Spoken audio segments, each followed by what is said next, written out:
whenever a new mini box is leaked, whenever a new main box is leaked, what you find is you have a lot of content creators come out and they give like their opinions on it, they review it, they do what they want to do with it and everything. And I find that, and there's nothing wrong with that because the community needs the information, but I find that it's not as entertaining as I personally would like, one, and two, it feels redundant if I then just make another video telling you guys, oh, look at all these cards are out. So I thought to myself, okay, how can I do this in an interesting format that doesn't require too much editing? Because you've seen my regular style of videos. I put in like all of those edits and everything, and it takes a while. And this is a very hot topic, right? Like people want to know what's going on very quickly. And we have an Oni-chan. You love to see it. Doing this on stream was a mistake. But yeah, so what I decided to do was create a tier list, and rather than just tell you what cards are out, statistically rank them. It's not statistically, it's based on what I like and what I don't like. We're going to rank them against each other. The very first card that we have is Brotherhood of the Fire Fist Elephant. Now, if this card is normal or special summon, you can send one face-up fire formation spell or trap to the graveyard, special summon one Fire Fist monster from your hand, except Brotherhood of the Fire Fist Elephant. So you can hold on. So if you normal summon this card, you get to send one face-up card you control to the graveyard. But why would I want to send up? Why? Does anyone know why? Why would I want to send one of my own face-up cards that I control to the graveyard just to special summon a card from my hand? Okay. Target one fire formation in your graveyard. Oh, you shuffle it back into the deck and then you add a card to your hand. Okay. So you can recycle it, but you can only use each of those effects per turn. I don't really like that. I don't know how good the fire formation cards are. We're gonna start this off at a C. That might be too harsh, but I'm gonna start that off as a healthy C, right? That doesn't seem all that impressive to me. I don't like the way that it looks at me, and the card art, while cool, isn't anything special, I would say. It's not anything wild to me personally, right? Obviously C tier because of the archetype. That makes sense, right? The archetype itself isn't that great. So C tier makes sense for it. You don't see it getting much use. That's fair enough. All right, so the next one, and this one I liked a bit more, Brotherhood of the Fire Fist Tiger King, right? This is the XYZ monster, 2 level 4 Beast Warrior monsters. When this card is XYZ summoned, you can set one fire formation spell or trap directly from your deck. That's not that useful, I'll be honest with you. It's the other effect that I like.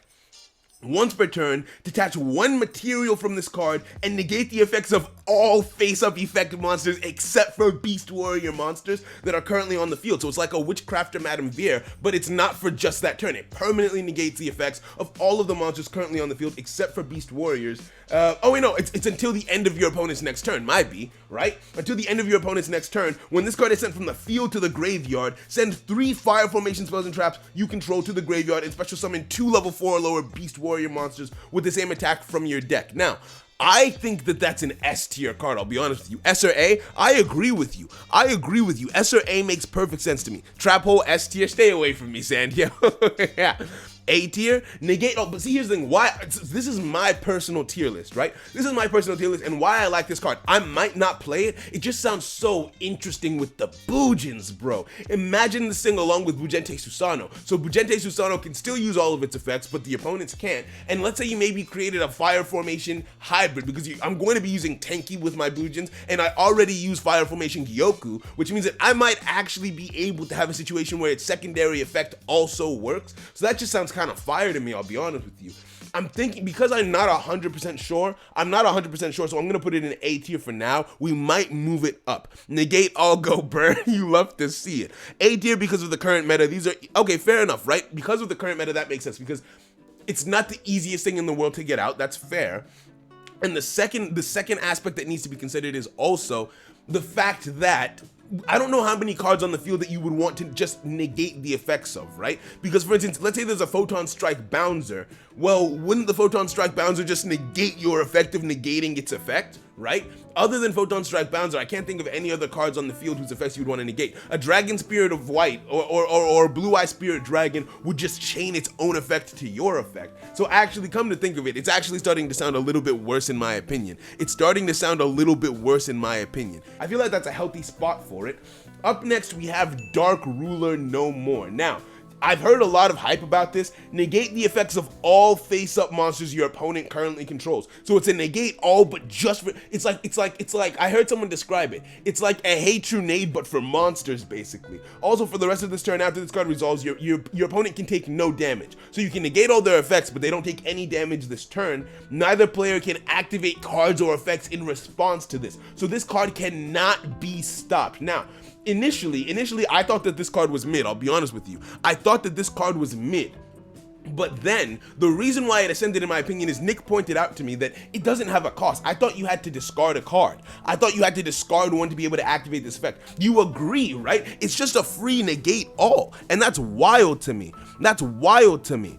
S tier, the meta revolves around monster effects. True, because what this would do is it would counter, so Dark Ruler No More would counter FA Hang-On Mac perfectly. It would counter Dark Lords. It would counter a lot of the, because if cards in, okay, so hear me out. Cards and effects cannot be activated in response to this card's activation, which means Blue-White Spirit Dragon should not be able to hop off the field in response to you activating this card, which means it is now stuck there. It no longer has an effect. Your graveyard isn't negated. It cannot float into Azure Eyes. I think that that's wild. And even if Azure Eyes has hit the field, this isn't a targeted effect, so it would just completely counter it. So it fully counters the current meta. One turn of no damage isn't that much. True, it's not that much of a cost. I agree with you. It's like Black Rose, but you keep your cards. Fair enough. I'm here for that energy. So Dark Ruler No More is our first S tier. That's our first S tier card. Now, the next thing we have is a brand new archetype called Dream Mirrors. I've never heard of them in my life, but apparently they're decent. I feel like from what I've read of the card so far, I don't know what their win condition is. It just looks like they shuffle themselves around, but let's read the card together. So, Dream Mirror of Terror says, during the end phase, you can banish this card. It's a spell card. Banish this card, activate one Dream Mirror of Joy directly from your hand or deck. You can only use this effect once per turn. Each time your opponent special summons a monster, inflict 300 damage to your opponent. But this effect is only applied while you control a Dark Dream Mirror monster. That doesn't sound good. That doesn't sound good to me, I'll be honest with you. It's only dealing 300 damage, and you have to control a dark monster, and it's just shuffling itself around, and this is a UR card, which means you would have to go through the box 3 times to get multiple copies of this card. That sounds trash in my opinion, so I'm just gonna, this is our first D tier. Unless someone can change my mind,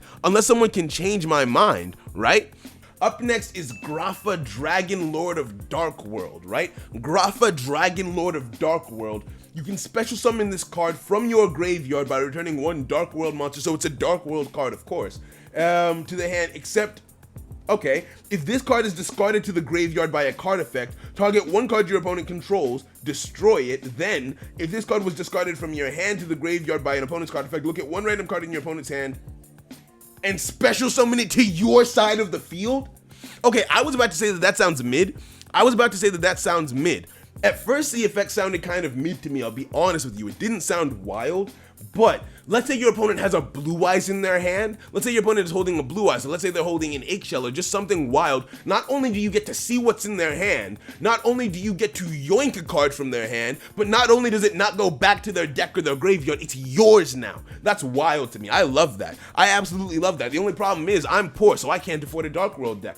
Okay, so it's the card on its own sounds great, but it takes a lot of setup to achieve that great effect. It sounds like a great effect, but it takes a lot of setup, and it belongs to a very expensive archetype. So if I'm honest, I'm leaning towards a B tier. I'll keep it a $150 with you. I'm leaning towards a B tier because despite seeming like a great effect, it's a UR, which means it's gonna be expensive to get. It's in a deck that not many people have access to anyway, and its effect takes quite a bit of setup from the looks of it, right? You feel like it's an A tier?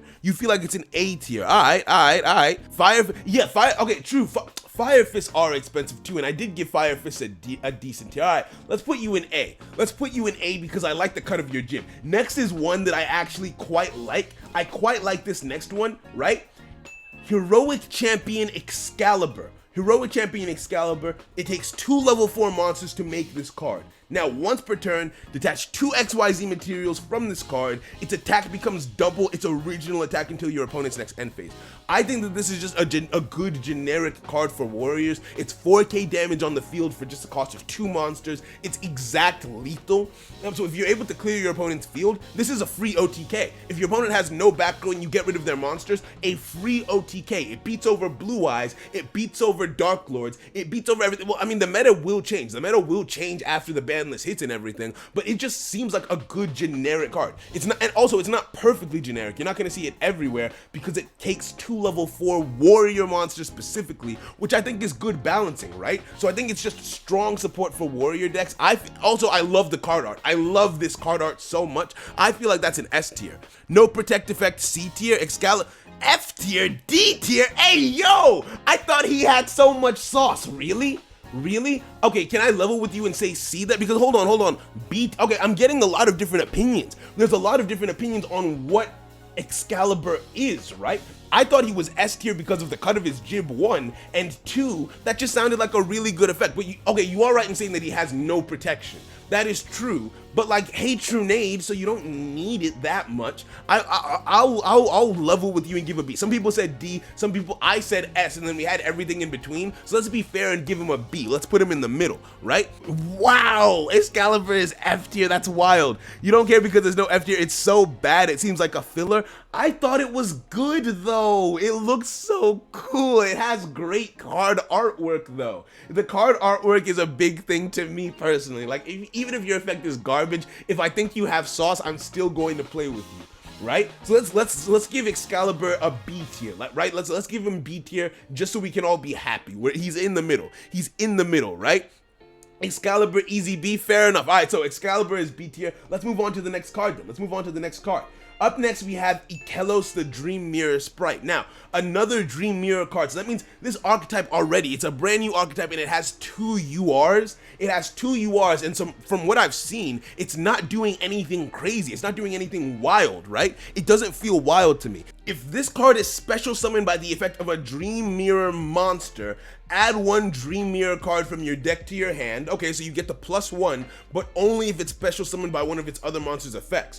During the main or battle phase, if Dream Mirror of Terror is in a field zone, quick effect, you can tribute this card to special summon 1 Ikelos Dream Mirror Mara from your deck. You can only use each effect once per turn. Now, this is my problem with Dream Mirrors, right? It looks like they're just shuffling back and forth between themselves. It seems like the entire point of the archetype is to go back and forth. I like that it has a quick effect, because for instance, let's say you do have the field spell on the field and your opponent targets you with effect. Quick effect, you can swap out with another card. So that is decent, but other than that, the archetype doesn't look like it's doing anything. I genuinely cannot tell you what the point of Dream Mirrors is just yet. You give, okay, so from the look of it, the consensus seems to be to bring Grapha down 1. Grapha down 1, all right, I'm here for it.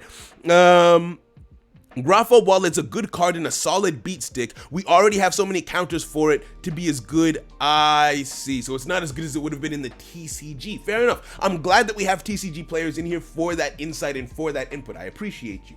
All right, so Ikelos C tier. Let's move on. Up next, we have Neo Galaxy Eyes Photon Dragon. It's a card that I'm hyped for. Now, there's been a lot of debate around this card. Because initially when it came out, everyone was like, busted. Then we took a step back and we were like, actually, hold on. It takes 3 level 8 monsters to summon this card. So just based off of the summoning effect, I would have said that this card is a D tier. However, it's been brought to my attention that there are multiple ways to actually get this card out. Like, for instance, Simply Kenobi provided a strategy that actually made sense. It didn't seem that consistent, but it made sense, right? I liked it, which means that, oh right, I didn't actually read out its effect. So if this card takes 3 level 8 monsters to summon, if this card is summoned using a Galaxy Eyes Photon Dragon as one of its materials, all face-up monster effects that are currently on the field, they get negated, all of them. Now, that's just its initial effect. Its secondary effect is you can detach 1 material from this card and detach all of the materials for all of the other XYZ monsters on the field. You get 500 attack for each material detached this way, and you gain extra attacks for each material detached in this way. So that is absolutely fire. Even without its primary negation effect, that's still a very strong card, right? So for that effect, and because it's also been released along with a support card that we'll get to later on in the tier list that allows you to special summon this card for the price of free by using a Galaxion. It's a trap card, Eternal Galaxy, right? So I really, really like that. If you could consistently get it out using its primary effect, I would put it in S, but I don't feel like you can consistently get it out and use the negation effect, but the secondary effect is very strong. It's a 4,500 attack monster. It's wild to me. I like that. I like that. I like that a lot, right? What? Neo Galaxy Eyes F tier, S tiers, D. See, I like how we're getting mixed opinions. I like that we're getting mixed opinions. A Blue Eyes tier, you love to see it. You love to see it. I'm very happy that we're getting mixed opinions because that makes it a conversation, right? That makes it a nice conversation. S tier, because of when you put a photon in the OTK, fair enough, fair enough. You can easily summon Neo Galaxy Eyes. Yeah, but you won't be able to, no, it's not so much about the skill. You can get this card, Eternal Galaxy, easily, but if it doesn't have a Photon Dragon as one of its materials, it misses out on its initial effect, right? It misses out on its initial effect. True. Nice card, but situational.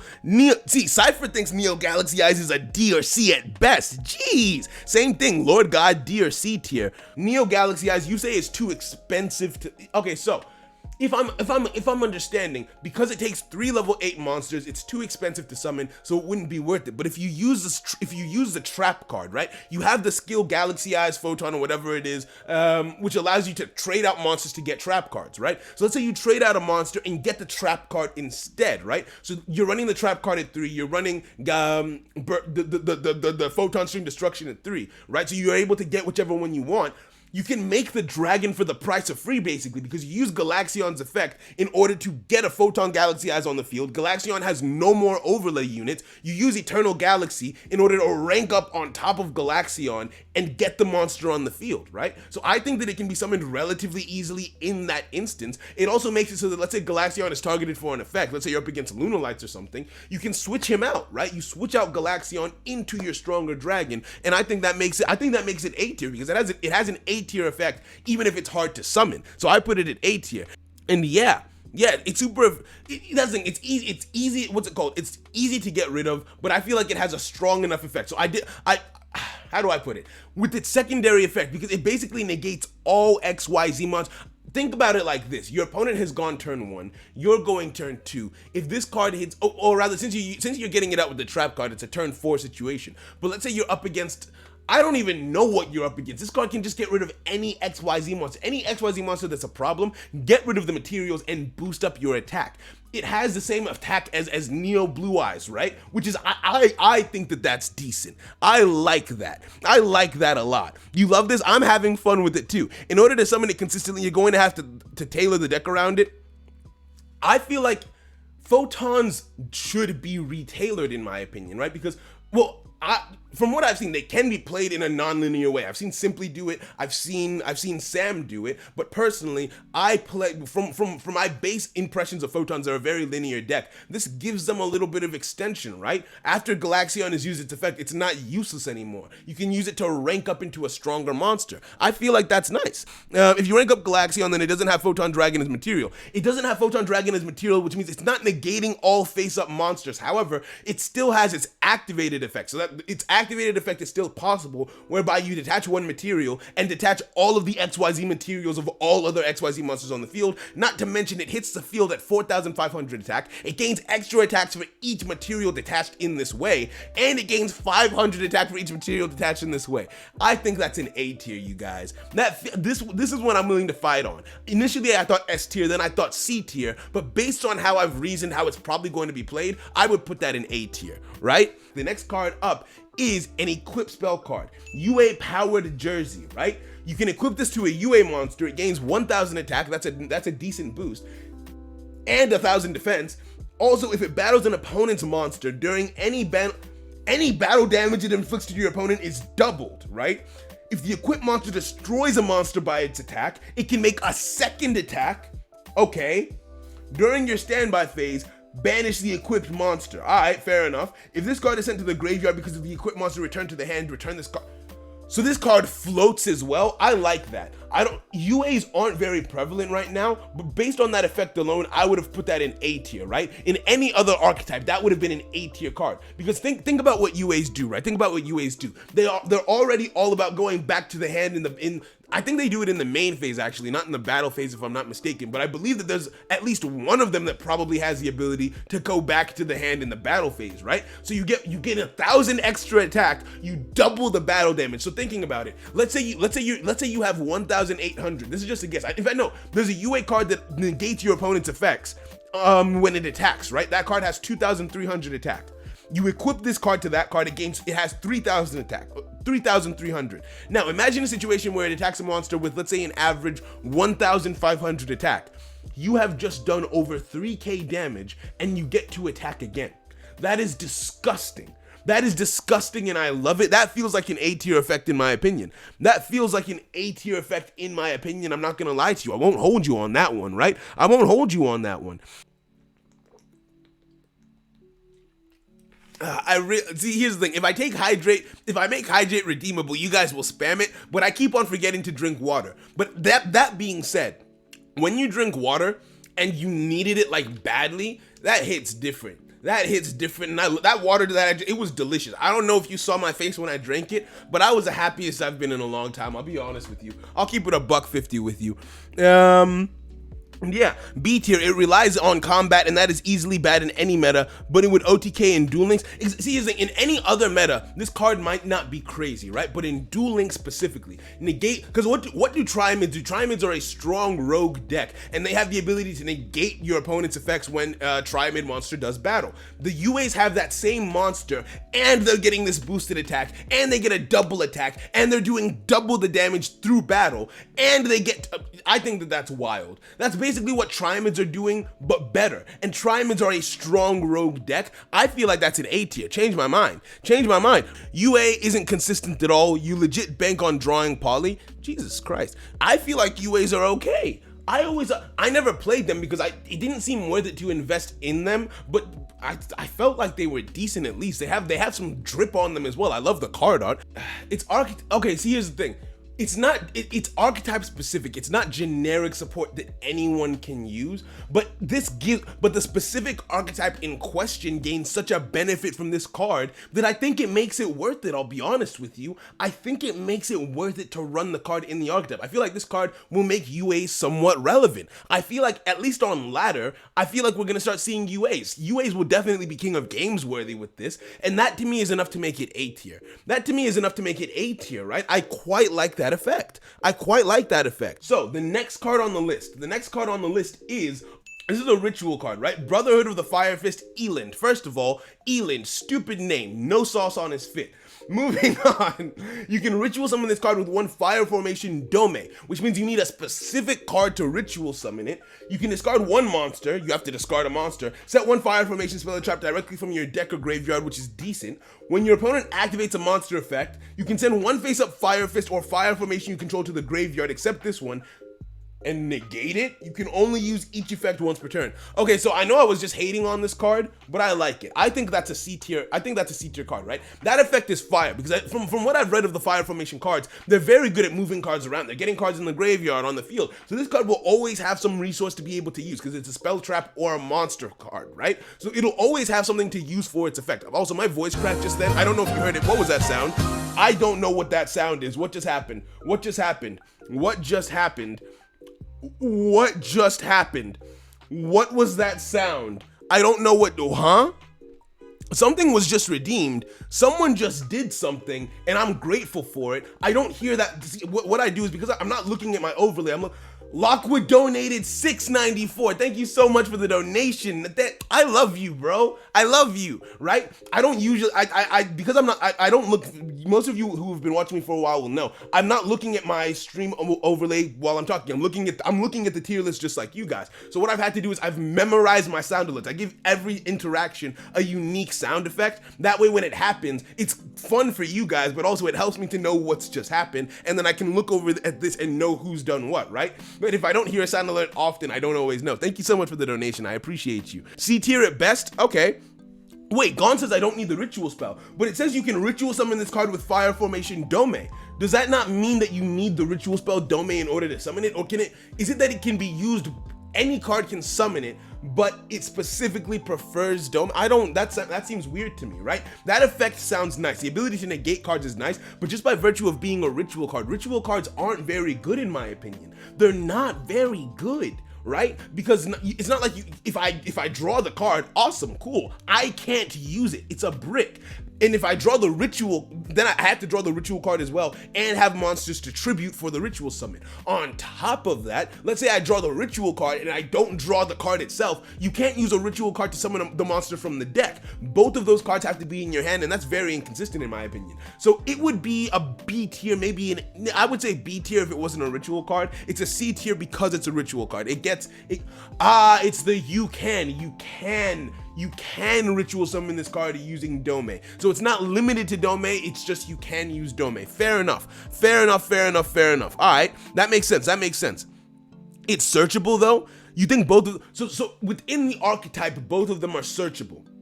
So it's just, but then that means you have to use up the effect to search them. So that means you have to use an effect to search both cards, get them in your hand and perform the summon, which means that you're using your other effects, and there are probably better things you could be doing with your effects than just getting this card out. I just think that no matter what mechanic you use to get a ritual monster on the field, I don't like ritual cards. I don't think ritual cards are very good. I don't think ritual cards are very good by virtue of that.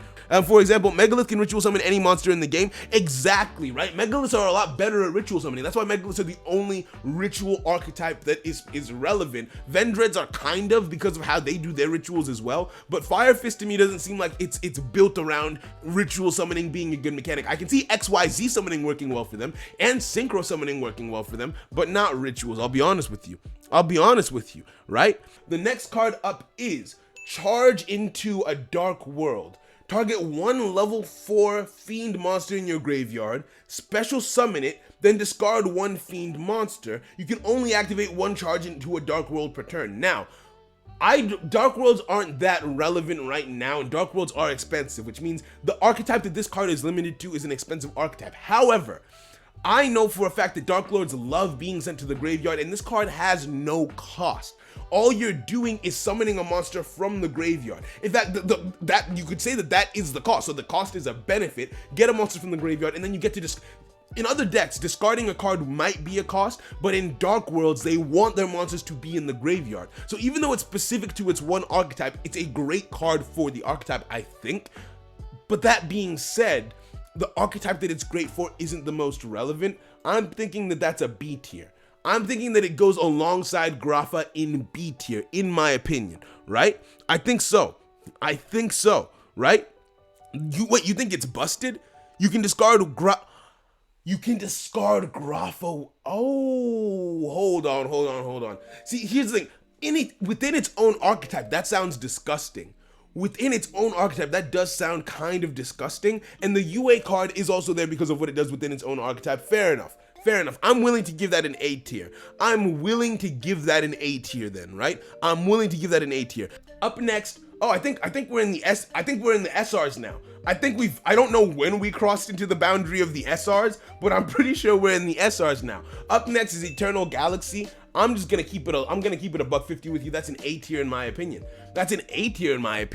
Right? Because this is a trap card that says if you control a Photon or Galaxy monster, target one XYZ monster you control, special summon from your extra deck one Photon or Galaxy XYZ monster that is 4 ranks higher than that target, using this as material, and transfer its materials to the special summon target. You can only activate it once per turn, but you only need to. This gets you into Neo Galaxy Eyes, and that is it's such a free summon. The reason why I like it is because of its utility. So rather than having 3 level 8 monsters on the field, just have this trap card. In fact, just for that utility, I feel like I want to make this an S tier. Personally, you can disagree with me. You're fine to disagree with me, but I love that utility. That sounds so nice to me, right? Because it's taking such a tedious effect and being like, here, just do it for basically free, right? Because you're going to use Starliege Lord Galaxion's effects to get your monster on the field anyway, and now you can basically just get Galaxion off the field. So let's say it gets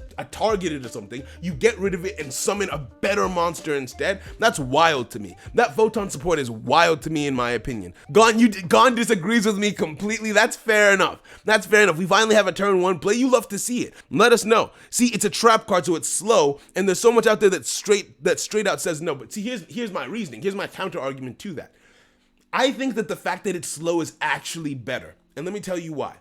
Photons, people can play photons well and add spice to them, but photons are quite linear in what they do. They make their turn 1 play, and that's it. This gives them follow-up, right? I like this because it gives them a degree of follow-up. It's exactly what the archetype needs, right? They already have they have 3 quick play banishes. They can get 3,000 plus 2,000 plus, they can get 7,000 points of damage on the field turn 1. I don't think they need any more quick turn 1 plays. I feel like what they need is follow-up, and I feel like this gives it to them in a way. So I really like this. I really like this, right?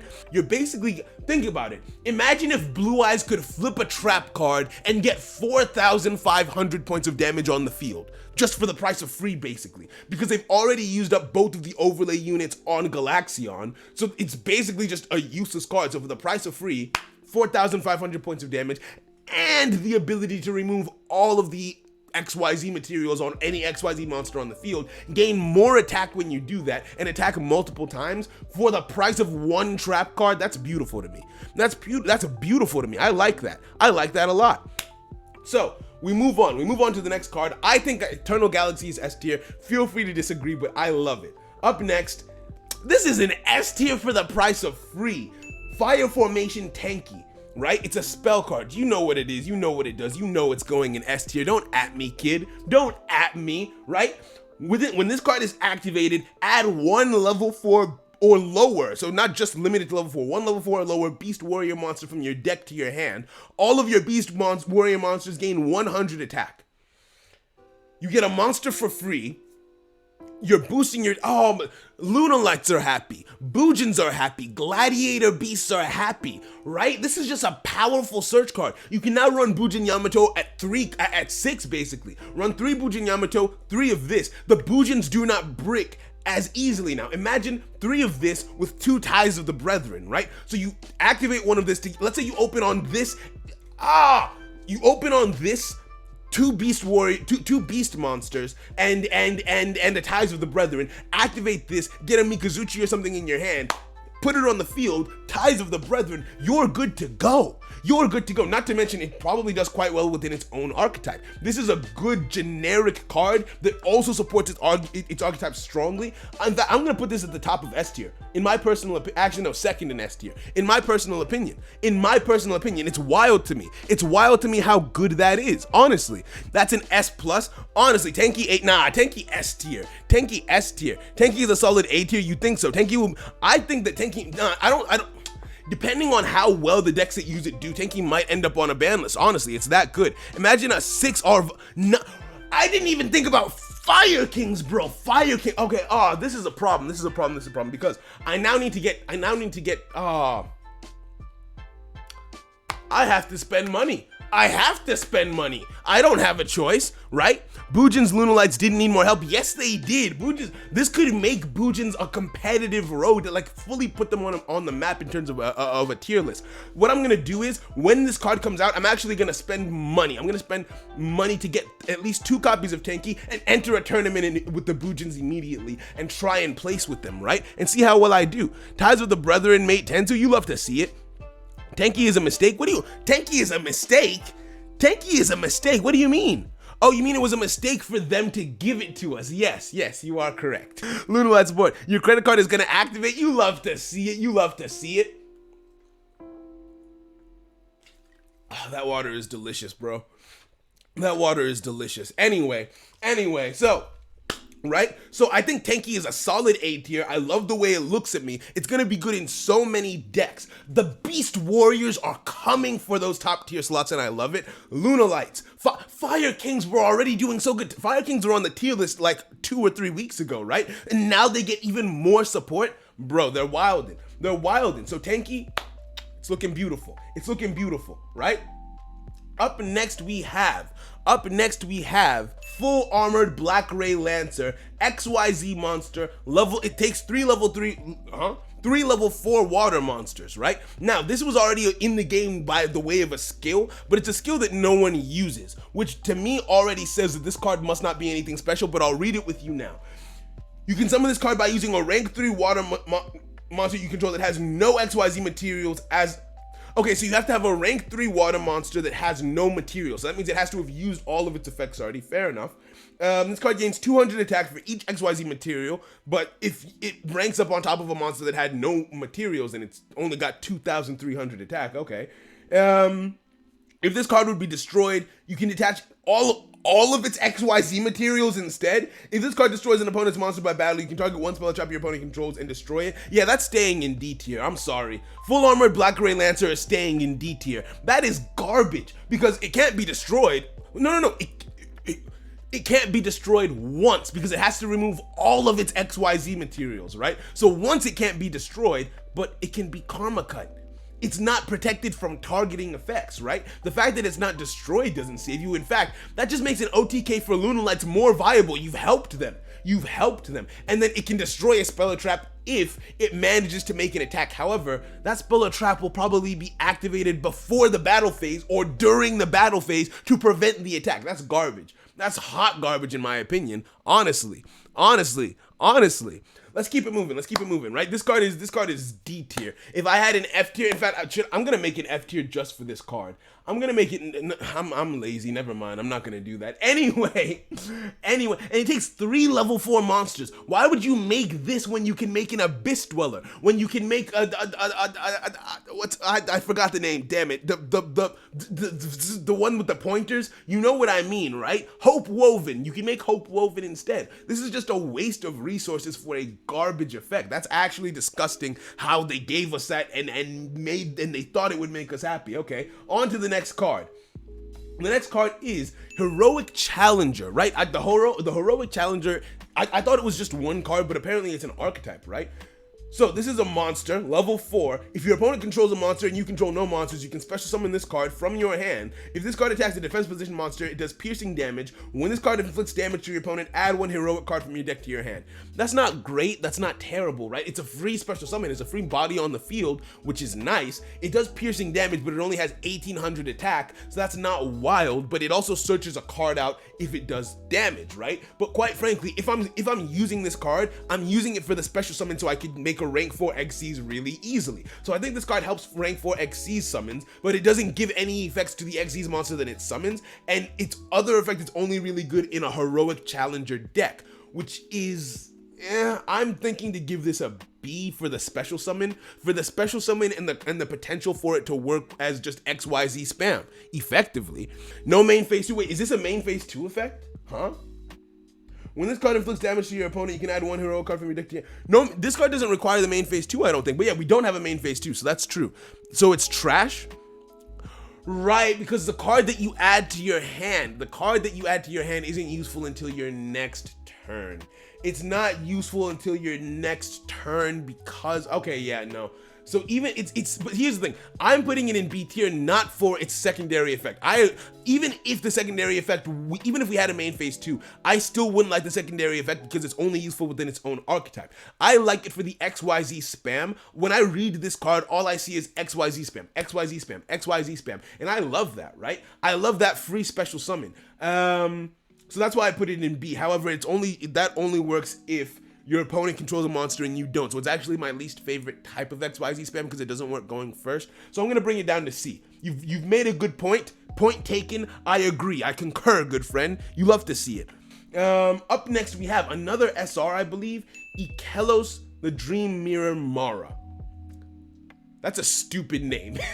That's a stupid name. However, this is a level 1 monster. If this card is special summoned by the effect of a Dream Mirror monster, you can special summon 1 Dream Mirror monster from your hand except Ikelos. Okay. During the main phase or battle phase, if Dream Mirror of Joy is in a field zone, quick effect, you contribute this, so it does the same thing as the other one. It does the same thing as the other one. You contribute this card and special summon 1 Ikelos Dream Mirror sprite from your deck. You can only use each effect once per turn.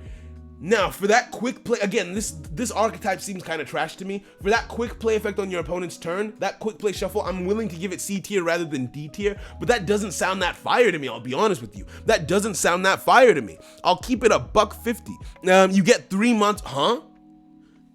Wait, you say you get 3 monsters if I special this card. If this card is special summoned by the effect of Dream Mirror monster, special summon 1 Dream Mirror from your hand. That's only 1 extra card, and only if it's special summoned by another card. And even if all of these cards are on the field, from what I've seen, this archetype doesn't have an end goal. What's the end goal for this? Because like, you're just shuffling your monsters around, filling up the graveyard. I don't know why you would want to do that. I'm not feeling the vibe. I'm not feeling this archetype. I'll keep it $150 with you, right? Let's move on to the next card. Number 64, Ronin Raccoon Sandayu. All right, it's a rank 2 XYZ, 2 level 2 beast monsters. What do you do? What do you say? You're cute. I like the way this card looks. It's a cute card. Once per turn, you can attach 1 XYZ material from this card. Special summon 1 Kage Musha Rack. What? That's not English. Okay. When this card is summoned, its attack becomes equal to the... So it summons a token, hold on. This card summons a token by detaching material, and its attack becomes equal to the current highest attack monster on the field. My choice if tied. While you control another beast type monster, this card cannot be destroyed by battle or card effect. So basically what this card says is, it summons a token that will prevent, so as long as that token is on the field, it will not be destroyed by battle because it's another beast monster on the field, and the token has the attack of the highest attack monster on the field, which means not only can you tie and crash into it, but the existence of that token means none of the lower attack monsters will be able to touch your monster and destroy it effectively. It only has 1,000 attack, but from what it looks like, this card isn't supposed to attack. It's supposed to create the token, copy the attack of a strong monster, and I don't think it's just your opponent's monsters. If you have a 3K monster on the field, you summon this card, you can get a second 3K monster on the field. That's pretty nice. I quite like that. My only problem is it specifically takes 2 level 2 beast monsters. And do we have any good level 2 beast monster archetypes? I believe we're getting some decent, hold on, let me check. I think we're getting some decent level 2s in this box, right?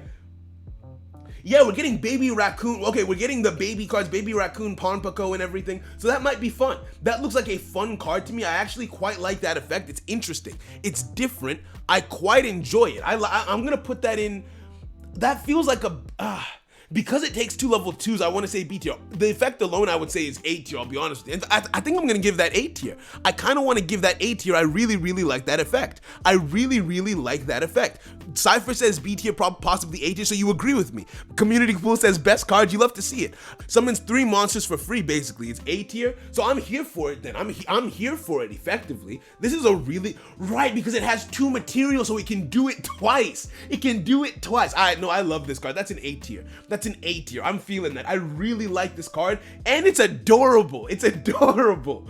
Ronin Raccoon Sandayu. That's a beautiful name. It's a cool card. It's got cool card art. I might just for fun build a deck that revolves around it. That's actually quite cool. I like it. All right, so that's an A tier card. Let's move on to the next one. Let's move on. Up next, we have Onomatopoeia. It was really hard finding just pure artwork for this. I had to go get the card off of Advanced Card Searcher and just crop it out, because whenever you search Onomatopoeia, what comes up is utopic onomatopoeia, right? So onomatopoeia, each time a utopia monster, it's a field spell, each time a utopia monster is special summoned to your side of the field, you place 1 high five the sky counter on this card.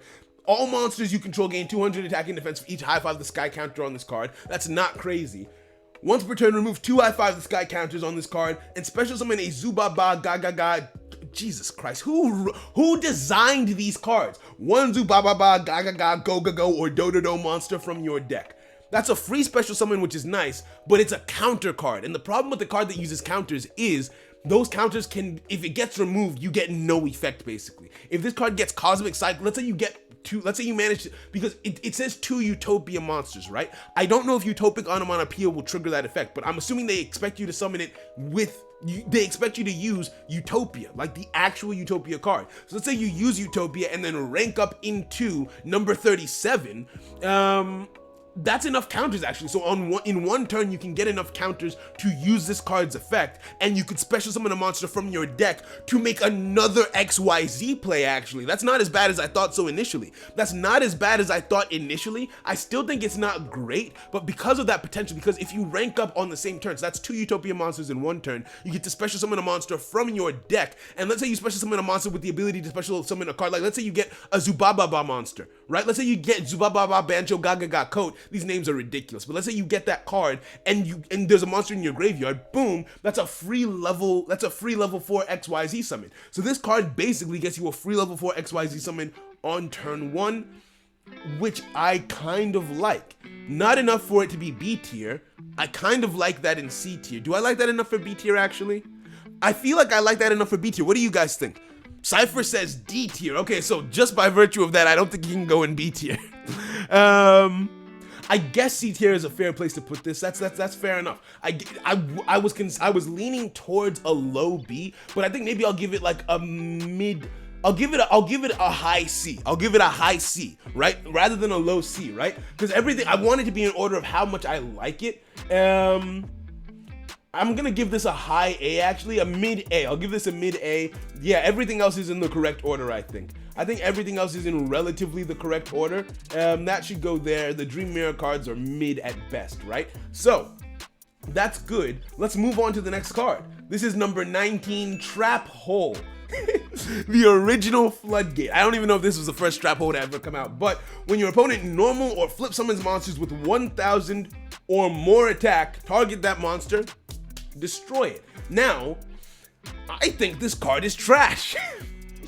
I think that this card is trash. This is a worse Floodgate Trap Hole, right? This is just a worse Floodgate Trap Hole. This is the kind of Floodgate Trap Hole that you use if you're not trying to be toxic. Why I say that is, if let's say okay, so first of all, it doesn't stop all monsters. If your opponent summons a Sage, you can't do anything to that Sage, whereas Floodgate Trap Hole would permanently stop that Sage. Now, and again, I say permanently because this card will destroy the monster that is summoned, which means that monster goes to the graveyard, which means that your opponent now has 3 field zones to work, three monster zones to work with again, and if the card has a graveyard effect, the graveyard effect is usable, whereas Floodgate Trap Hole just says, you don't get to use the card anymore, you don't get to use that monster zone anymore unless you contribute the card. It's a full lockdown, which is so much better. So even if we didn't have Floodgate Trap Hole, I would say that this card is interesting, but because it's basically just a redundant version of a better card, that's a D tier in my opinion.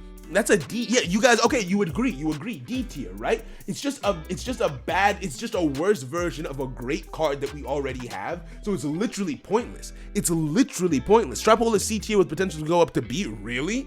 You think, okay, so Cypher, explain, stand your ground. Why do you think it has potential to go up to B or A depending on support? Because all it's doing is destroying monsters on the field, and it only works on strong monsters, right? It only works F- tier, Jesus, Halo. Lunalight, Saber, right, and it also Saber Dancer, you wouldn't be. It's a targeted, no, I'm sorry, Cypher, you can't defend this.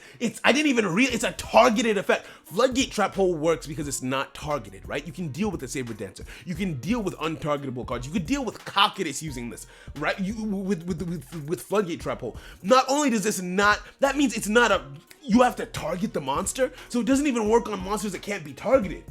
Nah, I'm sorry. This card is, it's not even mid. I think this might be the worst card in the box now. Because it is, in every way, it is inferior. Not just in one way or two ways, in every potential way, it's inferior. The only benefit is it's easier to get because I believe this is an SR card, but like the fact that it's easy to get doesn't make it good, and it's still an SR card, right? Okay, so Cypher says that Trap Tricks are already in the game, and we are yet to get the best cards, which will search it. So this will be searchable.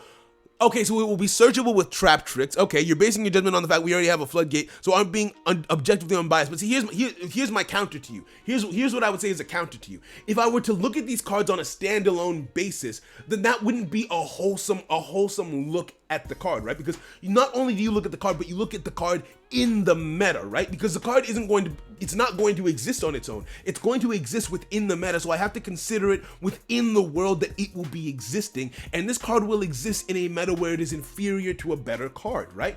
And I don't know how trap tricks work, but I would assume that they would also be able to search out Floodgate Trap Hole, no? Right? And if they could, then in my opinion, this card is still mid, right? No, what Community Pool also thinks it's good. Cypher is a Yu-Gi-Oh! Okay. Community is a Yu-Gi-Oh! Politician. All right. You still run. I would run Floodgate over this any day of the week. I'll be honest with you. Maybe this because for instance, we argued on Excalibur, and I brought Excalibur down because you pointed out some things that I was okay. You were right on those points, but for this one, I feel like this is the worst card in the box, because especially if Trap Tricks can search out Floodgate Trap Hole, this card is redundant effectively. Because like, okay, imagine telling someone to go into this box. You couldn't tell someone to go into this box for this card. If they want this card, I would tell them to go get Floodgate Trap Hole. If this had come out before that card, it would have had its time to shine. But to me personally, I'm not feeling it. You'd use 2 and 2. So fair enough. Let's say you wanted to run 3 Floodgate Trap Holes, and then you run 3 of this to just be like that guy, right? It's a dish. You can use it alongside it, but I wouldn't use this instead of it, right? I wouldn't use this instead of it. I would use it alongside it. It feels redundant to me. So for my personal tier list, I will leave it at D. If you were to make the tier list, I understand your reasoning, and I can see why you would put it higher. But for me personally, I'm gonna put this at D. I don't like this. Moving on to the last SR card, we have UA Signing Deal. Spell card. Special summon 1 UA monster from your deck, but its effects are negated. Also, it cannot be used as a Synchro or XYZ material for a summon. Then you lose LP equal to the level of the monster you special summon by the effect times 300. What's 8 times 300?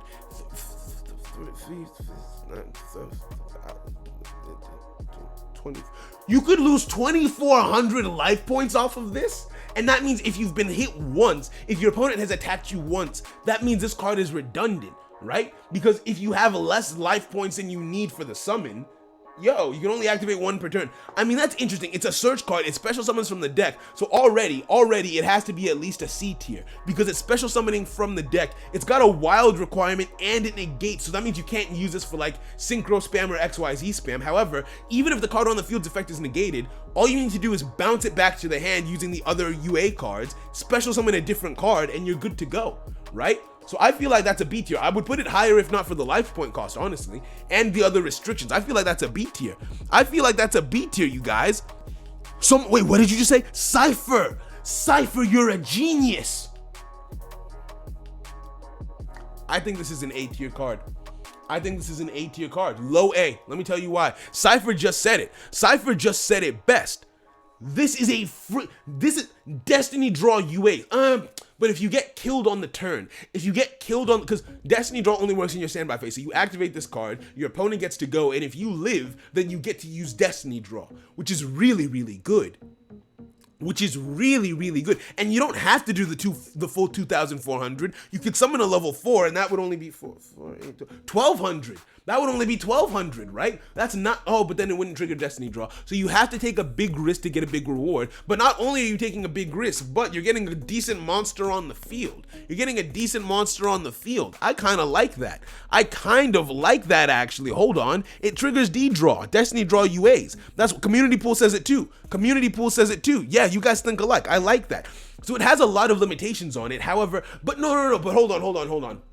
Destiny Draw might be nerfed in the coming ban list. If Destiny Draw, okay, I'm gonna put this in B. If Destiny Draw doesn't exist, if Destiny Draw is nerfed, then this card is no longer an A tier card. If Destiny Draw stays the same, and you're watching this after the ban list is hit and Destiny Draw is fine, I would say that you could probably find a way to make that A tier, because you're getting a good monster on the field, you're getting a monster from the deck, and you're putting yourself in Destiny Draw range, which means if you don't get OTK'd, you get to pick up your deck and select any card you want, which is wild. I think that's wild, right? I'm going to leave it in B for now, but it's definitely not as bad as I initially thought when reading it. I actually quite like that now. I quite like that effect. So let's move on to the R's, the regular cards. Up next, we have Baby Raccoon PONPOKO. Baby, it's adorable. I want to put it in B. I haven't read the effect, but already I want to put it in B because it's so cute. Look at this card, bro. Look at, and it's a level 2, so it goes well with Ronin, right? It goes well with Ronin. When this card is normal summoned, you can special summon one level 2 beast type monster from your deck. Oh, but in face down defense position. Hold on. So when this card is normal summoned, you can special summon one level 2 beast type monster from your deck in face down defense position. You cannot special summon any monsters during the turn that you activate this effect, but except beast type monsters. So you can only summon beast type monsters. That is, if it didn't summon it in face down defense position, I would put you in A without a second thought, but it summons it in face down defense position. That's not great. That's not great, but it's a perfect card to go with Ronin. It's perfect for Ronin. Okay, I like that. But yeah, no, I like Baby Raccoon PONPOKO.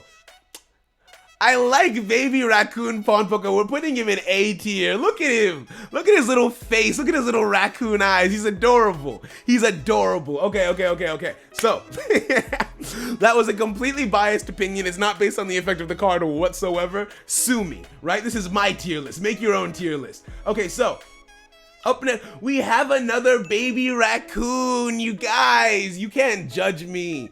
Look at his drum. Look at his little drum on his stomach. It's adorable. It's adorable to me. It's adorable. Okay, so it is another level 2 Beast Warrior. If this card is flip summon, special summon one level 2 Beast monster from your deck except Baby Raccoon. Yo, I just realized what the combo is. Okay, so you summon Baby Raccoon PONPOKO. Then you summon Baby Raccoon TANTAN in face down defense position. Then there's a card. It's a card that flip summons face down monsters and it's garbage. It's basically a reverse Book of Moon and it's not a quick play, which is kind of bad. However, if you decide to use that, you special summon one card from the deck, then you special summon another card from the deck. Cards that special summon from the deck are immediately amazing. That combo would be so good. And just on turn 1, you could go into this beautiful card over here, right? But if you do it on turn 1, then there's no cards attack value to duplicate, right? That's the only problem.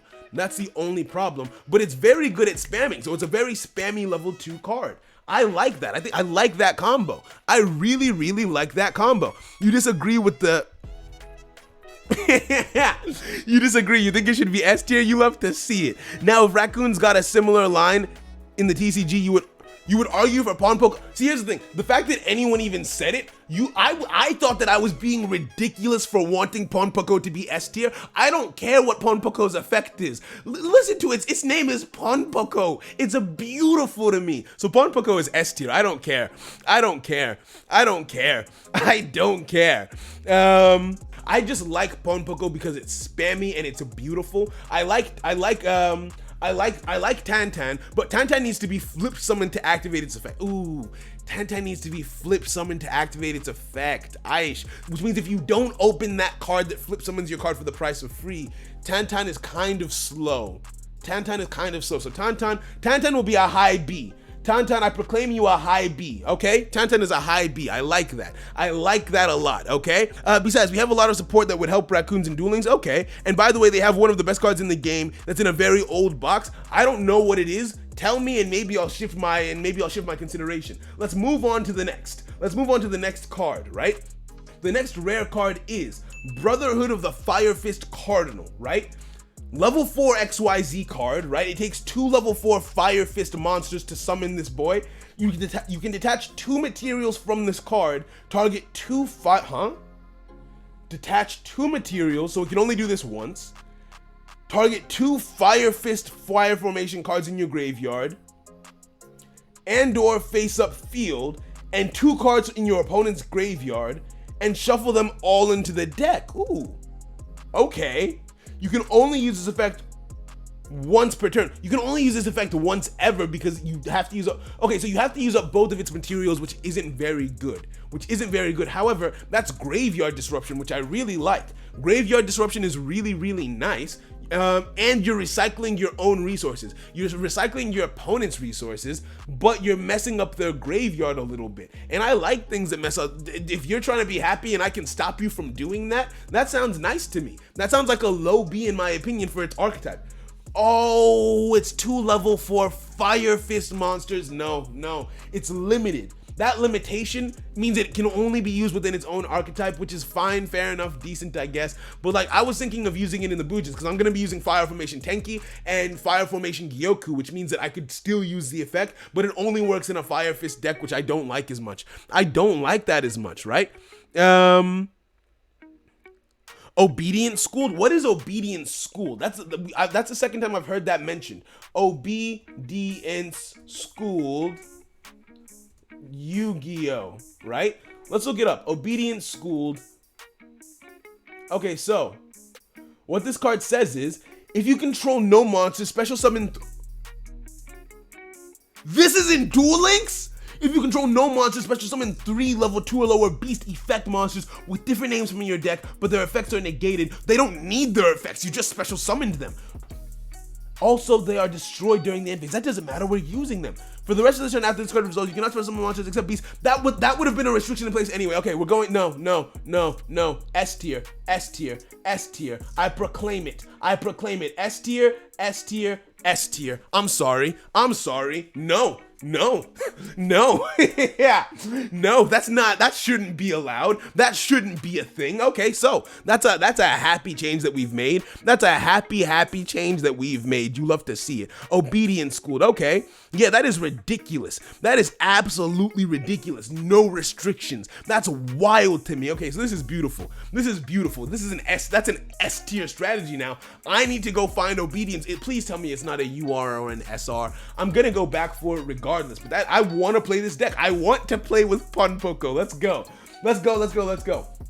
Okay, so moving on. Let's keep it going. Let's keep it moving. We have another Fire Formation XYZ monster, Brotherhood of the Fire Fist Lion Emperor. It's a rank 3 card, 2 level 3 fire monster, so it's not restricted to be within its own archetype, which is nice. Once per turn, detach 1 XYZ material from this card, target 1 fire monster in your graveyard and add it to your hand, but you cannot normal special or special summon that monster or a monster with the same name for the rest of this turn. Now, that sounds nice. That sounds nice in my opinion. Hold on. Detach 1 XYZ material, and it has 2,200 attack, which is decent, right?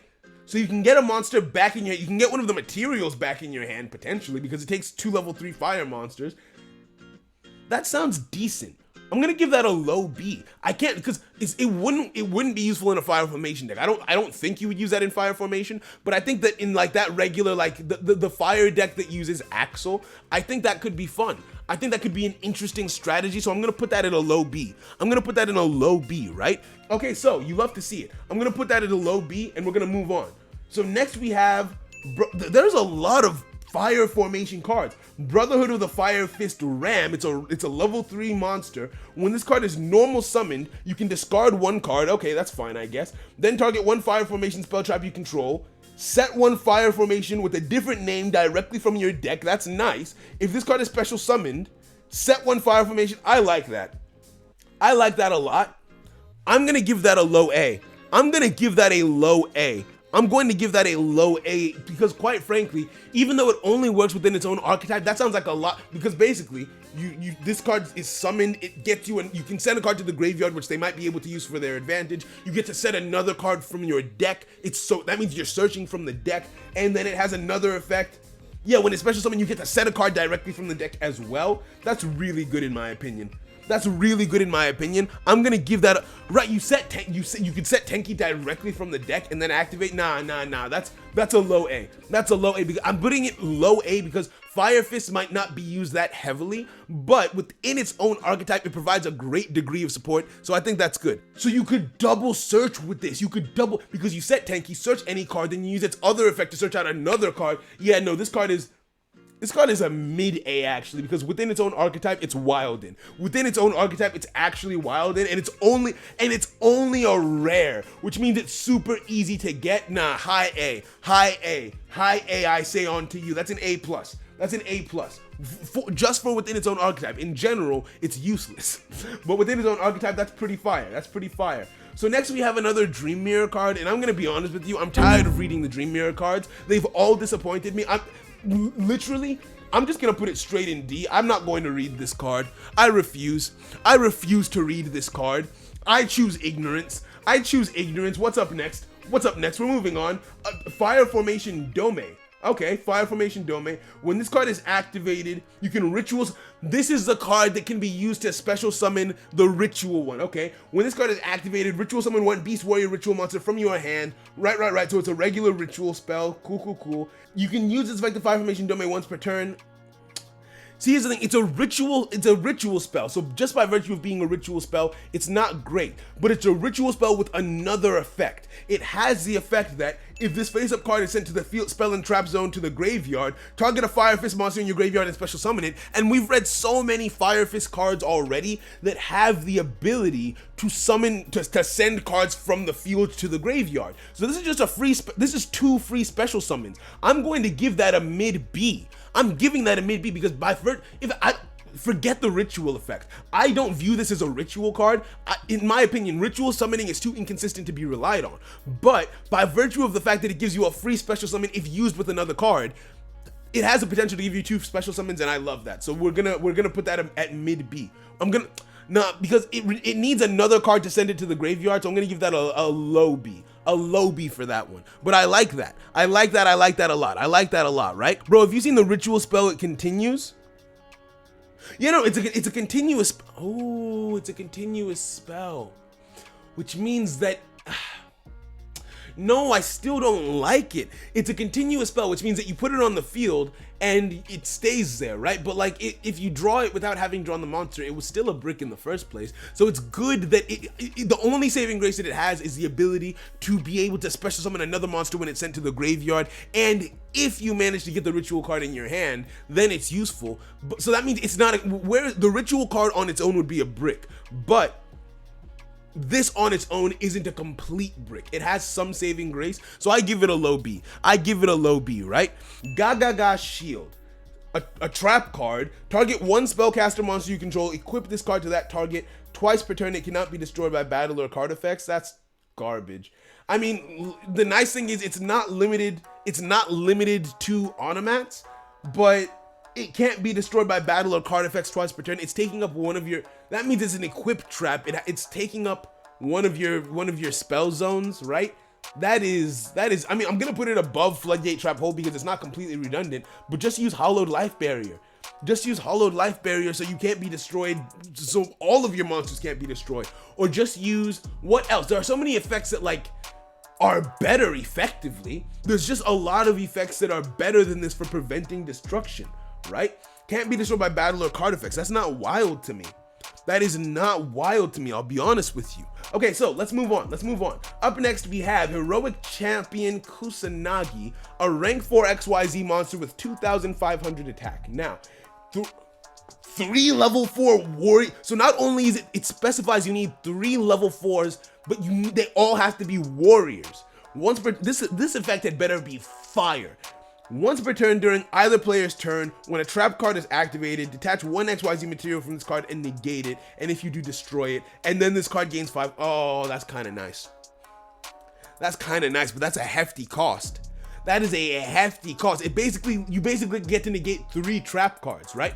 So imagine this in Tellarknights, right? Imagine you get 3 Tellarknight monsters on the field, and your opponent was waiting for you to go into the XYZ summon before negating you.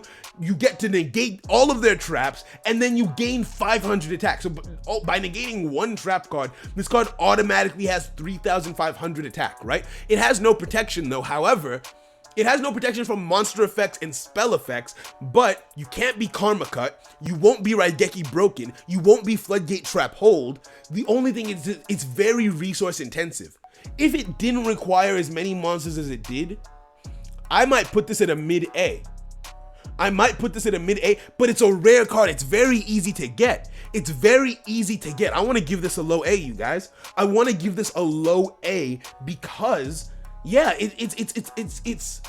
it's basically immune to traps. It's immune, it's not even it being immune to traps. Your entire board, your entire stratagem is immune to traps 3 times. Right? If you're able to get into this and you're not disrupted on the path to getting into it, which Teller Knights could do this easily, Harpies could do this easily, so many decks could do this so easily, right? A lot of decks are very good at spamming the field. Gadgets could do this like a breeze. 3 level 4 monsters, and not only are you negating the traps, but every time your opponent tries to use a trap card, you get stronger. So let's say your opponent has set 3 trap cards face down. You summon this monster, and they not only can they not use those 3 trap cards on you, but if they're smart, they just won't activate the trap cards, meaning that those spell and trap zones are now locked up, because if they activate the trap card and you negate the activation, you gain attack. That's a really good card in my opinion. I really like that. I actually really like that. I'm gonna give that a semi-high A.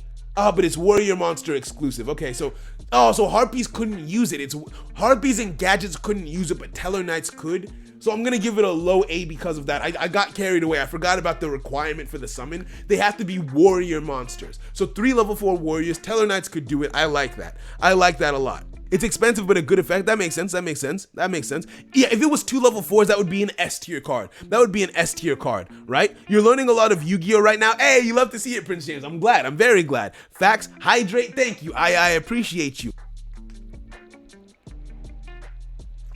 Oh, that water is... Bro, when you haven't had water and your throat needs it, bro, that it feels, it's heavenly. It's a heavenly sensation within my throat. It's beautiful to me. Thank you, I appreciate you. It's a B? Okay, fair enough. You think it's a B? Gon thinks it's a B.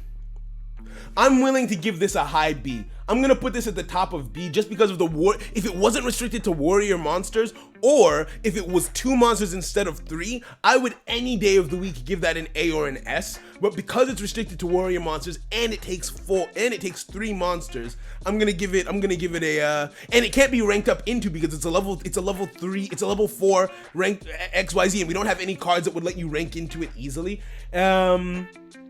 So I'm gonna give it a high B. I'm gonna give that a high B. You right. You love to see it.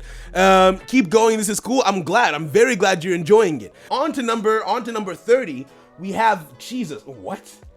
Okay, so for number 30, we have Melfi Mommy. Who named this? Melfi Mommy. Okay, Melfi Mommy. This is a level 2 monster.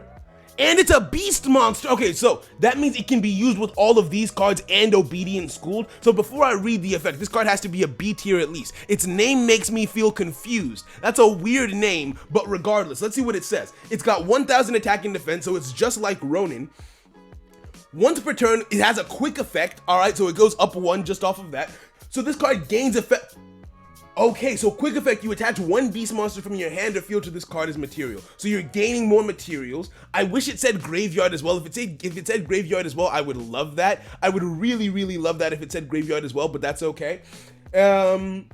This card gains effects based on the number of materials attached to it. 3 materials, it cannot be destroyed by battle. So that means it has the same effect as Ronin, that's nice. 4 materials, you take no battle damage from attacks involving this card, but it only has 1000 attacks, so you wouldn't really be attacking with it. 5 materials, when an attack is declared involving this card and an attack position monster, inflict damage to your opponent equal to the attack position monster's attack. That is... I would like you to dream with me, brothers and sisters.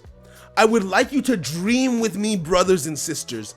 Imagine you use Obedience Schooled. So you open a hand of 4 cards, maybe 5 cards if you've gone second. One of those cards is Obedience Schooled, and let's say you have like 3 other monsters in your hand. I don't know, I don't care. Build your decks however you want. You've done that. You activate Obedience Schooled, and you get 3 monsters out of your deck. What you then do is you activate the effect of Melfi Mommy to the 3rd monster that was summoned using Obedience Schooled gets added as a material, right? Is that a once per turn? Oh, it's a once per turn. Okay, so on that turn, you can no longer be destroyed by battle. Then on your opponent's turn, quick effect. You attach one of the materials in your hand. You can no longer be, you take no battle damage. You were probably in defense position anyway, but you take no battle damage. Then on your next turn, so let's say you go turn 1. By the time your next turn comes around, boom, you add another material from your hand and summon another monster if you want to. and you can crash into your opponent's monsters, take no damage, and force them to take You inflict damage to your opponent equal to the attack position monster's attack, which means that your opponent cannot summon monsters in attack position unless they want to be wrecked. You will need to karma cut this card to get rid of it as well. It doesn't have protection from targeting, but I'm sure you could find another way around that issue. That sounds like a really fun strategy. That sounds like a really, really fun strategy. That card should be A tier. No, that's an S tier to me. I'm putting that in S tier. I'm putting that in S tier. I'm putting that right above Ronin. Actually, no, I'm gonna put that above Eternal Galaxy because it's only a rare. That's a really easy card to get. It's a somewhat slow strategy, but let's say you play like a not stall or control per se, but just like there's nothing to stop you from running a Floodgate Trap Hole or something else in addition, or a Paleozoic or a Book of Moon. So you can make it to that next turn easily, right? Because bro, this deck feels spicy. I don't know if it's gonna be tiered, right? This isn't an S tier because I think it's gonna be like, a top tier deck on the taking over the meta, but this is gonna be fun. And I care more about fun than I care about meta. So that's beautiful to me. Yeah, Melfi Mami, welcome to S tier. Your name is still weird. Anyway, on to the next card, Melfi Pony. Okay, Melfi Pony, right? Melfi Pony, level 2 beast monster. So another level 2 beast, you love to see it. If your opponent normal or special summons a monster, except during the damage step, or if this card is targeted for an attack, you can return this card to the hand, and then you can add 1 level 2 or lower beast monster from your graveyard to your hand. Why? During your end phase, you can special summon this card from your hand. I get it! Melfi Pony goes with, because Melfi Mami needs those resources. Wait, hold on, no, wait. Then you can add 1 level beast monster from your graveyard to your hand. But Melfi Mami can equip cards from the graveyard, can't she? Melfi Mami can already?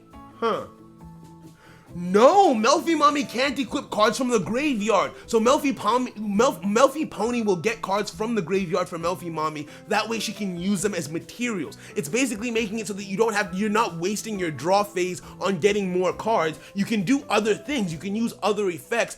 I like Pony. Pony's gonna be an A tier. I like Pony. Pony goes in A. Pony goes mid A. I quite like that. And it's just a regular rare, right? That combo sounds wild. That combo sounds wild. It sounds like something that you can interrupt, right? It can be interrupted, but it still sounds fun to me. I like that quite a bit. Okay, so Melfi Pony goes in A. I was not expecting to like the Melfi cards this much. They sounded stupid. Their names sounded stupid, but I like it. All right, and now we have Melfi Tag. It's a spell card. Target 1 Melfi monster in your graveyard, special summon it, and it's a quick play spell. You can only activate 1. Bro, Melfis are looking fire right now. Melfis paired with PONPOKO and the raccoons and the babies. This is about to be a fun meta. This is about to be fun. Okay, I like that. I like that significantly. I'm gonna put that in A tier. I put that in A tier. I like that a lot. It's a quick play. We have more Dream Mirror cards. Am I gonna read this? This card, so up next is Morpheus, the Dream Mirror Black Knight. It's a level 8 card. You know what, let's just read it. It has 2,800 attack. If this card is special summoned by the effect of a Dream Mirror monster, target 1 card on the field and destroy it. That's not bad. And all of the Dream monsters do have effects that shuffle around each other. Okay. During the main phase or battle phase, if Dream Mirror Joy is in the field zone, and it has the same quick effect as the others, special summon 1 Morpheus, the Dream Mirror White Knight from your deck. So it has the ability to dodge effects, and if it itself is summoned, it is able to destroy a card on the field. It's only 1 instance of destruction, and that takes a lot to be able to make it happen, but it also has the ability to dodge. I'm gonna put that in low B. I'm glad I read that card. That's not terrible. That is not terrible. So basically, this archetype seems to be around getting Morpheus on the field. The level 8 monster, but it only has 2,800 attack, and it only destroys 1 card per turn or per instance of its summon. So that's not wild. So I guess if we read Morpheus Black, it would be racist if we didn't read Morpheus White. So this one is 1,000. It has 1,000 attack, but 2,800 defense. If this card is special summoned by the effect of a Dream Mirror monster, activate this effect. This card cannot be destroyed by battle or card effects this turn. So on your opponent's turn, you summon, you have Morpheus black on your field, you change into white, that way you can't be destroyed by battle. Okay. During the main phase or battle phase, if Dream Mirror is on the field, tribute this card and summon Morpheus black. So on your opponent's turn, you summon into white. On your turn, you go back into black and you shuffle back and forth. I think I'm understanding the strategy. So making it so that you can't be... This deck isn't actually as bad as I thought. Hold on. I might have been a bit too hard on them. That's really good. Alone, they're not that great, but together they actually seem to go quite well. I like that. So alone, I would say that these are only B tiers, but because of how they work together, I know I've been hard on them, but I like these cards. I actually like these cards. I'm not going to go back and readdress the cards that I already put in D and C because that's my ninja way. But I accept you, sirs. I accept both of you. D alone, C or B. Really, you think C or B together? But I'm thinking about the fun, right? Because yes, no, hold on. I have an argument to make. Right? Because now that I'm understanding how their effects work, if you bring out Morpheus, okay, so let's say on your opponent's turn, you're targeted by something. I don't know. It doesn't matter. Let's say they try and target you and banish you. You can just tribute into, so you're able to dodge your opponent's card effects, and then if you land on Morpheus White in defense position, this card cannot be destroyed by battle or card effects, which means that throughout your opponent's turn, they have to be able to banish you in some way if they want to get to your life points, because you can't be destroyed by battle or card effects. So your opponent basically cannot touch you. Meanwhile, on your turn, you then switch back into Morpheus Black to pop their cards. That sounds like fun. Even if it's not super meta, it sounds like fun, and I'm going to play this deck. I've decided that I'm going to play this deck. I'm going to put them in B together because I can see some ways in which, because if you tried to karma cut them, for instance, let's say you tried to karma cut, let's say your opponent tries to karma cut you on your own turn, and you have to go into Morpheus White on your turn, well, now the cycle has been interrupted because on your opponent's turn, you would end up having to go into Morpheus Black instead. So the cycle can be interrupted, but it's a fun cycle. And because of the effects of the other cards, they're easy to get on the field. I really like this archetype. I actually think this is gonna be kind of fun.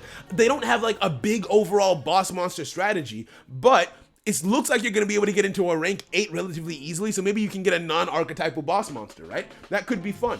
All right, so moving on, we have Ultimate Fire Formation Sinto. It's a rare card, it's a trap card, and it says when a spell or trap card is activated while you control a Fire Fist monster and a Fire Formation spell or trap, negate it, and if you do, destroy it. So it negates spells and traps. Within its own archetype, this card is perfect because you will always control a Fire Formation spell or trap based on the effects of the other cards. You'll almost always have a Fire Formation monster. So if this card is set, your opponent just cannot use spells and traps, which I think is a great effect. I'm gonna put that in low A. It's a counter trap. It's a counter trap. Yeah. It's spell speed 3. It's a spell speed 3, so you can't do anything to stop it. You can't do anything to stop it. Yeah, this is going mid-A at the very least. I don't know if I like it better than the Dragon, and I don't like it better than the Melfi's. So I'm gonna put it mid-A. I like that. I like that a lot. I like that effect a lot. That's a strong card. All right, moving on. We have some cards that I'm actually very interested in personally. So we have ZW Lightning Blade. It's got 2,000 defense. It's a level 5 monster. But what it does is you can target one Utopia monster you control and equip this monster from your hand or your side of the field to that target. That monster gains 1,200 attack. Mwah.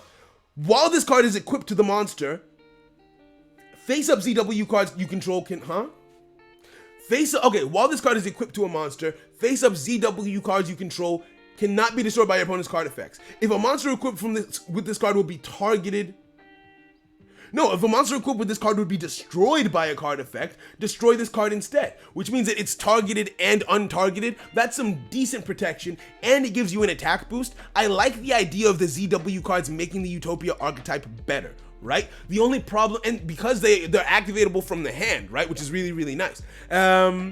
But the only problem is, if you brick into them and you're unable to get a level 4 on the field, they reduce your deck's consistency is the problem, right? So I like that effect. It's just extra attack for Utopia, makes it so Utopia can't be destroyed, and gives Utopia, I've always felt like Utopia itself wasn't really given the support it needed to be a threat in Duel Links until now. But there's another ZW card that I really like, and we're gonna get to that next, right? I really like ZW, I think it's Tornado Bringer, right? I think it's Tornado Bringer. Target one Utopia monster you control. This one is another level 5. Target one Utopia monster you control. Equip this monster from your hand to that target. It gains 1,300 attack. That's nice. However, why this is important is, while this card is equipped to that monster, your opponent cannot target that card with card effects, right? Which means that if you get both ZW cards equipped to a Utopia, you can't be targeted, no Karma Cut, no Raigeki Break, no nothing. They have to find another way to destroy you, and if the other card is destroyed, you can't be destroyed anyway. You are an unstoppable monster. What's 1,000 plus 1,200? With 5,000 attack. You will have 5,000 attack if you manage to get both of these cards on your Utopia. You're untargetable, you're indestructible, you're a monster. So the other one I'm not the biggest fan of, but yeah. Oh, and also, if a monster equipped with this card would be destroyed by battle, so let's say you haven't managed to get the other ZW card attached to your Utopia, and you're about to be destroyed by battle, this card will protect your Utopia, and Utopia has the ability to negate attacks anyway. Why this strategy seems to work in my mind, the way I'm envisioning it is, Utopia will allow you, if you're able to get Utopia on the field, you use its overlay units effects to stall until you're able to get this effect out, right? Until you're able to get these effects in play, right? So I think this is I feel like that's a really good strategy. I find that to be really fun. Because I know it's not going to be meta, I'm going to put it in B, but I'm excited to play around with them because Utopia is finally going to have something to do. Utopia is finally going to have something to do. So that concludes the tier list. I hope you enjoyed it. Yeah. So those are all of the cards coming out, all of the rare, super rare, and UR cards coming out in the new main box. I'm not gonna do the normal cards because the ningen, as they would be called in anime. I probably said that completely wrong. I apologize. Anyway. Yeah, that's about it. Thank you very much for watching. Because this is for YouTube, like, comment, and subscribe to the channel. I'd appreciate it so much if you would. And come join us over on Twitch because we're gonna be doing some King of the Hill. We're gonna be hanging out, having a good time, and you can be here when we do the next tier list. Yeah, bye.